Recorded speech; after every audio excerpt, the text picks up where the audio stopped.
Question: have you ever had something amazing happen that's much more than a coincidence, but just short of a miracle?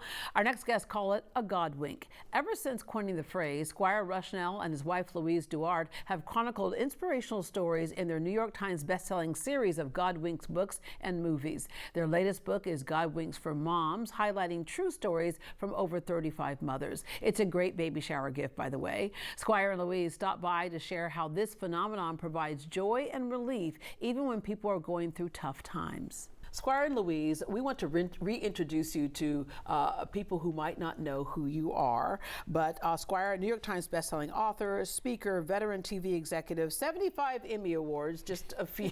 I can't count that. Where do you have them all, by the way? I have my like 8 or 9 like proudly in one spot in the living room.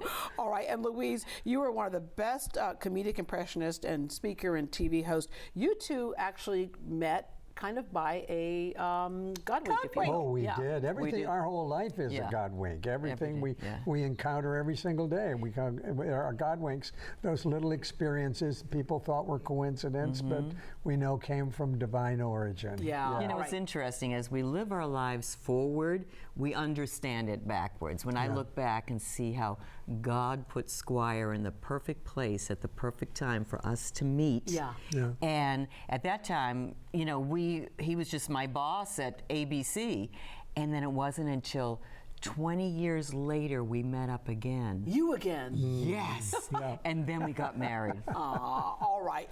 Explain to people what a Godwink is. I use it so many times when I'm talking to people, and they go, Godwink, oh, I love that. Because it is like an epiphany in a sense. But explain how you came across the idea of Godwink. I was always fascinated with coincidence stories. And until I looked up the word coincidence in the dictionary, and that says 2 remarkable events that come together without apparent cause. I thought, well, that isn't what we're talking about. We're talking about something with cause, 2 remarkable events that come together with the cause, and it's divine. So we had no idea at the time that we were actually filling a vacancy in the language. But after we did that first book, which was called When God Winks, you know, more than 20 years ago now, we realized that people started using it. They showed us that it was a vacancy in the language. So now, with the help of 4 Hallmark movies and a Netflix movie and 13 books, you know, people are getting it, and you talking about it. Yeah, because I was with you from the beginning. I was like, this is great. You know, you mentioned earlier when you look back, you see things and go, oh, now I see that there's a little divine intervention there. But how can we start recognizing Godwinks when they happen? Well, there's a little secret people can do is when a Godwink happens at the right place, right time, or you're thinking about someone and all of a sudden the phone rings. You say, I was just thinking about you. I haven't seen you in 5 years. What you have to do is write it down and make like a little archaeological list through your life. Like when you were a kid, you had Godwinks. Think back at those little times when you met the love of your life, or you got the job. So start writing them down. And if you write them down every day, when you look back a couple of weeks later, you have your own book of Godwinks. You do. Right. You say, wow. You'll be amazed at how often God speaks to you. Yes. We have when I pray, I'm talking to God. When he talks to me, it's a Godwink. That's one of the principles. But what that means is that when God is talking to you through Godwinks, it's one of 8 billion people on the planet. How special are you to get that person-to-person call? Yeah, I want that phone plan. That's right. That works every time. All right. As you mentioned, you have all these books now. You even did one called Dogwinks. You know, so many people had such great stories about how their dogs really made a profound difference in their life at that one moment where there was a dog wink. Yes. Oh, absolutely. And a movie after that, by the way. And well, you know, that really all started with my wife. We were in our morning prayer time.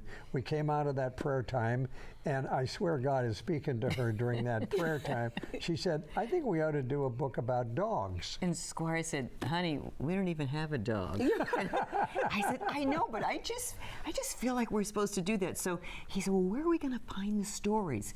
This is, again, Godwink, divine alignment. The next day, I open up my Facebook. There's a post that says, hey, have you guys seen this incredible story about a dog named Ruby and a canine officer?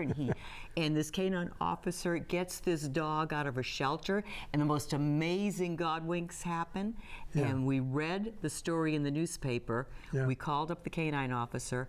We got the story. We pitched it to Netflix. They absolutely loved it. It was the #1 family movie in the world on networks called Rescued by Ruby. And 100 million views in the first 365 days. Wow. Yeah. You know?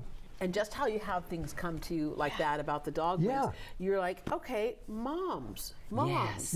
right? Because there's always and so Moms. show us the book right here, Yes. Godwinks for Moms, true Yeah. stories of those moments of that God intervened, and Yeah. you have one that just it breaks my heart and heals my heart all at the same time. Share that story with us about. Oh, well, that's a story of Mary Alexander. Mary had 2 sons, and but she came to the stark realization that this Mother's Day, she was only going to get 1 Mother's Day card because Jason, her youngest son, died at the age of 39. It was so tragic. He was the son that always made a fuss over Mother's Day, handcrafting them as a little kid and then standing for an hour at the drugstore looking for the perfect card when he was a teenager. So Mary was thinking, I got to get my mind off of this. So she decided to dive into drudgery, to clean out that basement closet that had been collecting things for years. She got down there and she put her hand into an old cardboard box, and what she pulled out was an envelope addressed to the local newspaper that had long gone away in a child's handwriting. She plopped down on the floor and she opened it up, and her heart leapt because it was an essay form. My mother is the best mom because, and she couldn't wait to see who wrote this. She looked down. It was Jason, the son who had passed age away. 12. And she realized that she was getting her Mother's Day card from Jason after all. Oh, wow. All right. Now, this book, Godwinks for Moms, you know what's going to have to come next. Oh, I know, Godwinks Dad. for Dads. I Godwinks know, for Dads. Dad. That'll be the 14th one. Yeah. All right. Look so forward to this book. Such a great, obvious, easy gift to give, right, for Mother's Day. Yeah. And then by next year, hopefully, we'll have the Father's Day gift with the Godwinks of for course. Dads. It is so delightful to see you two again. thank I love when you come you. to town and We just spread always joy love and seeing leave you. a drop of Godwink joy in Houston. Thank you. Thank you, dear. Godwinks for Moms, True Stories is available wherever books are sold. For more information on this latest release and the rest of the series, visit greatdayhouston.com and we will connect you.